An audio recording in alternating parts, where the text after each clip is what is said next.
J'ai vu comme chiffre qu'il y avait 107 000 étudiants en situation de précarité. Ce qui est le plus donné, ce qui est souvent demandé, c'est les produits frais, parce que c'est ce qui est assez onéreux, surtout avec ce qui s'est passé ces dernières années. On demande aussi beaucoup de produits d'hygiène. Donc, par exemple, les serviettes hygiéniques, ça a un certain coût.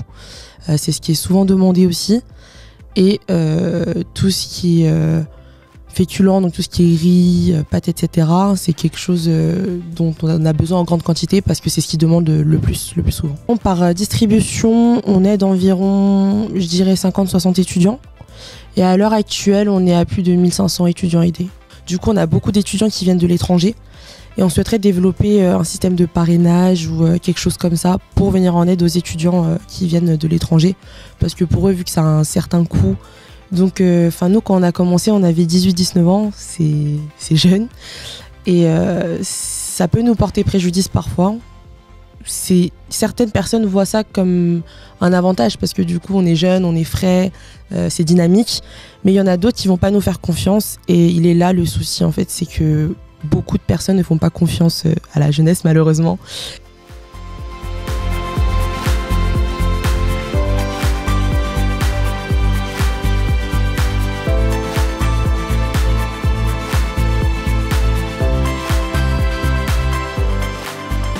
Bonjour à toutes et à tous, on se retrouve pour une nouvelle vidéo Parler Partager. Aujourd'hui, nous sommes avec Carole.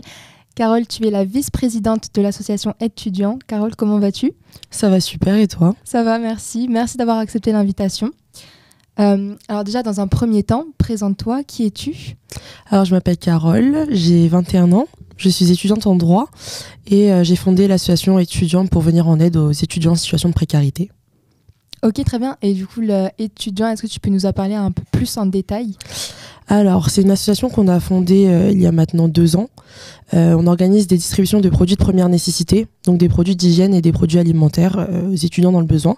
Et on agit surtout dans le secteur Marne-la-Vallée. Donc, pourquoi est-ce que tu as créé l'association ? Enfin, est-ce que tu étais toute seule à la créer ou est-ce qu'il y avait d'autres personnes avec toi ?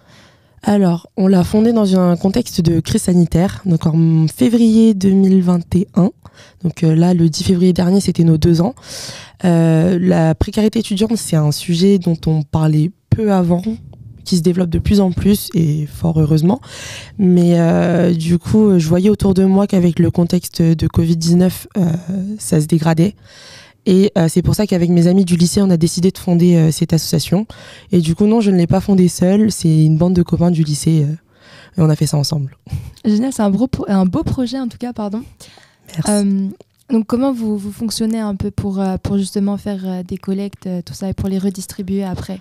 Alors nous, quand on a commencé, on collectait via les particuliers.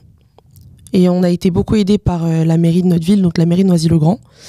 Et on a eu un partenariat après avec une grande enseigne, donc pendant 1 an et 7-8 mois, je dirais, qui s'est fini il y a peu de temps. Donc les dernières distributions, elles ont été organisées grâce aux dons de particuliers. Et là, on est à la recherche active d'un partenaire. Parce que c'est ce qui est le mieux pour nous. Donc en fait, on pose des caddies dans des enseignes et on récupère chaque semaine. Et c'est ce qui nous permet d'avoir des produits pour nos distributions. Ok, et du coup, pour vos distributions, de quoi avez-vous besoin le plus ? Enfin, qu'est-ce qui est le plus donné ? Ce qui est le plus donné, ce qui est souvent demandé, c'est les produits frais, parce que c'est ce qui est assez onéreux, surtout avec ce qui s'est passé ces dernières années. On demande aussi beaucoup de produits d'hygiène. Donc, par exemple, les serviettes hygiéniques, ça a un certain coût. C'est ce qui est souvent demandé aussi. Et tout ce qui est féculent, donc tout ce qui est riz, pâtes, etc., c'est quelque chose dont on a besoin en grande quantité parce que c'est ce qui demande le plus souvent. Ok, donc vous agissez seulement à Marne-la-Vallée ou vous avez aussi d'autres secteurs Alors nous, pour l'instant, on n'agit que dans le secteur Marne-la-Vallée.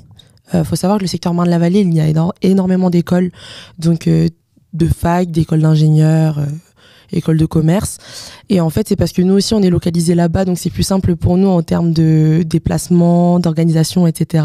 On aurait voulu se développer plus. Pour l'instant, pour l'organisation, c'est malheureusement pas possible, mais on souhaiterait développer avec le temps à l'échelle de l'Île-de-France, plus précisément. Très bien, j'espère que ça pourra se faire. J'espère aussi. Est-ce que tu aurais des chiffres à nous donner par rapport à, par exemple, aux distributions que vous avez faites? Combien de distributions avez-vous faites?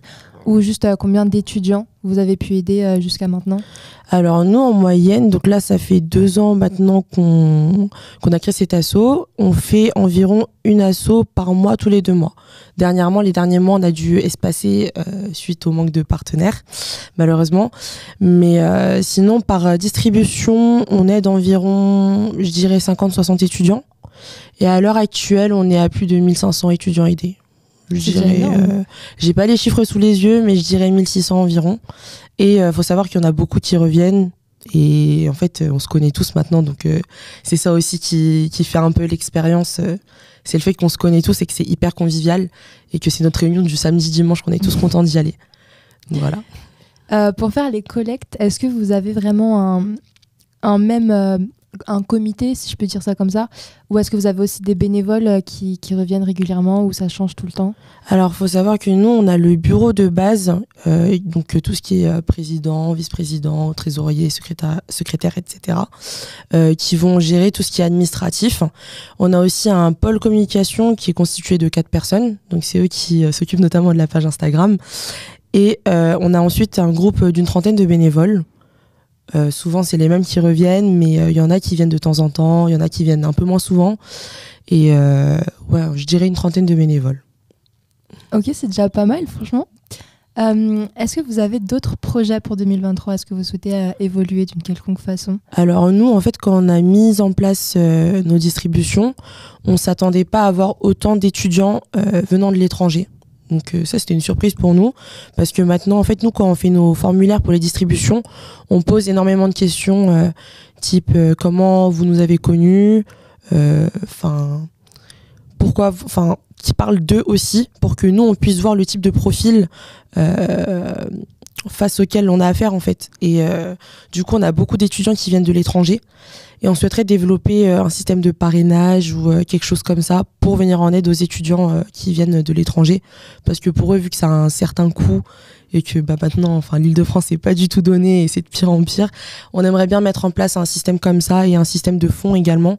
Mais pour ça, il faut énormément de partenaires, d'aide, etc. Donc on aimerait bien mettre ça en place. C'est dans les projets, mais c'est à voir dans les années à venir. Ça reste toujours difficile d'avoir des partenaires? Oui, c'est difficile dans la mesure où en fait on est une association composée exclusivement d'étudiants.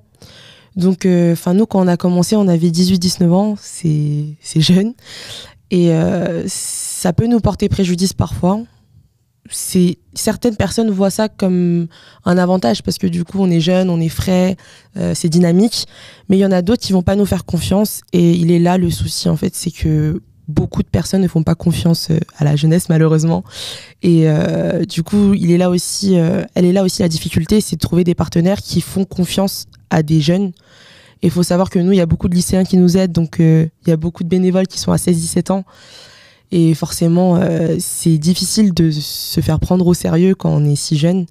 On a réussi, pour organiser nos distributions. Maintenant, on a des salles qui nous sont mises à disposition. On a un local aussi qui nous a été mis à disposition. Mais il a fallu des mois. Et je pense qu'à notre âge, on doit prouver plus que ceux qui ont quelques décennies de plus que nous, malheureusement. J'ai vu comme chiffre qu'il y avait 107 000 étudiants en situation de précarité. Et est-ce que tu penses que l'association Étudiants est une solution à cette, est-ce que tu te considères comme solution pour ce nombre d'étudiants précaires? Nous, c'est le but de l'asso, donc j'espère l'être. Après, c'est vrai que les chiffres, ils sont malheureusement aberrants. Donc, c'est difficile d'aider ces 107 000 étudiants, comme tu le dis. Mais nous, en fait, on aide le maximum. Et même quand on a mis en place cet asso, en fait, il y a déjà beaucoup d'assos qui font les mêmes types d'actions que nous. Le but, c'était pas de créer un concept nouveau ou quoi que ce soit. Le but, c'est d'aider le maximum de personnes qu'on peut. Et j'espère être une solution. On espère. Et c'est le but. Et c'est pour ça qu'on souhaite mettre en place de nouveaux projets et aider le maximum d'entre eux. En tout cas, vous y contribuez. Est-ce que, Carole, je peux te proposer un café? Oui, avec plaisir. Ok, alors on passe tout de suite à la Minute Café.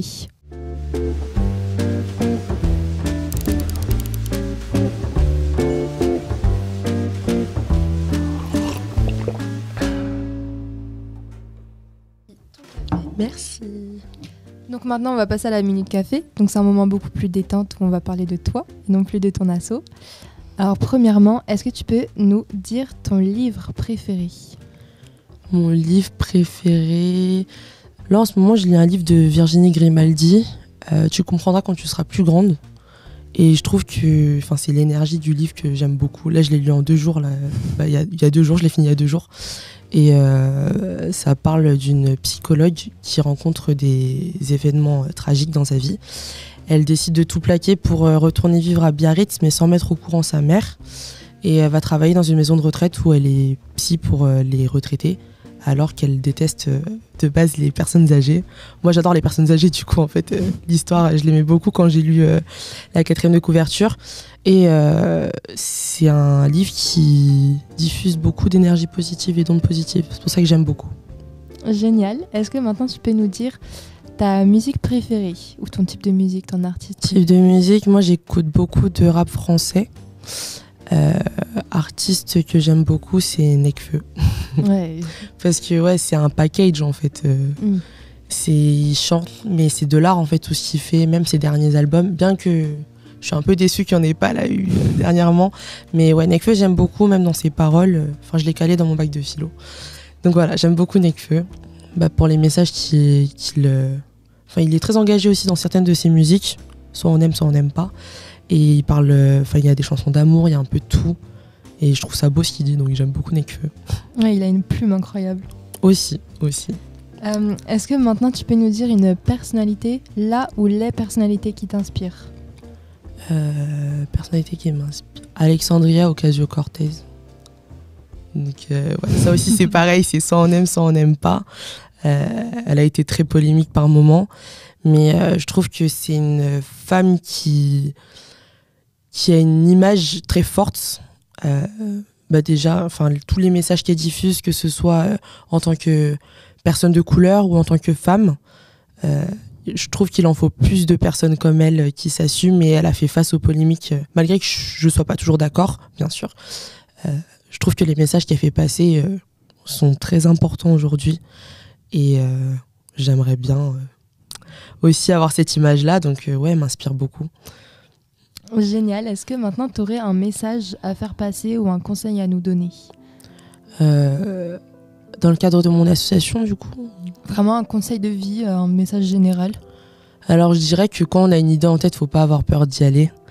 Parce que c'est vrai que quand j'ai mis en place l'association, j'avais 19 ans. J'étais accompagnée de mes copains du lycée, donc on avait tous 18-19 ans. On a beaucoup de personnes qui vont dire « Oh, mais ça va pas marcher, ça va être compliqué » ou qui vont être...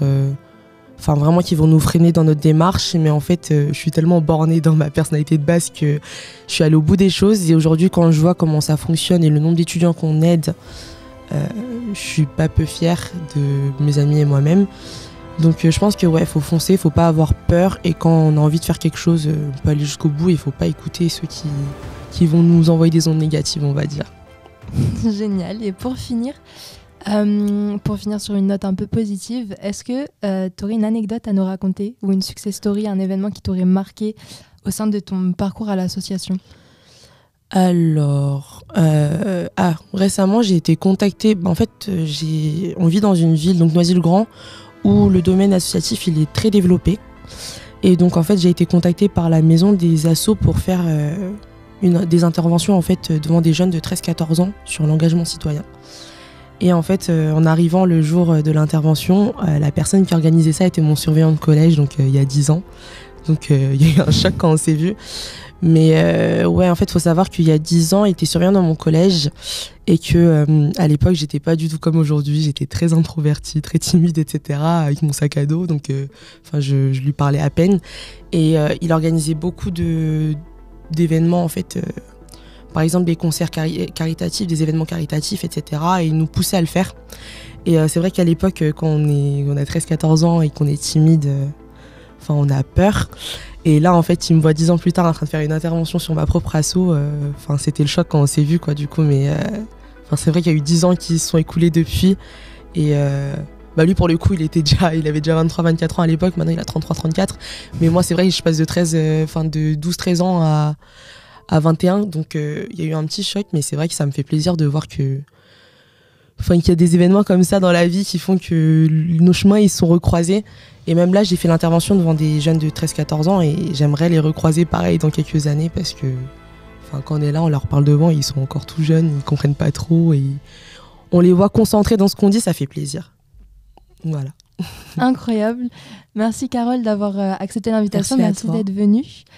On a fini le podcast. Merci d'avoir regardé la vidéo. N'hésitez pas à vous abonner, liker et commenter la vidéo. Et surtout, n'oubliez pas, en parler, c'est partager. Et c'est en partageant qu'on en parle. En parler, c'est partager. Et c'est en partageant qu'on en parle.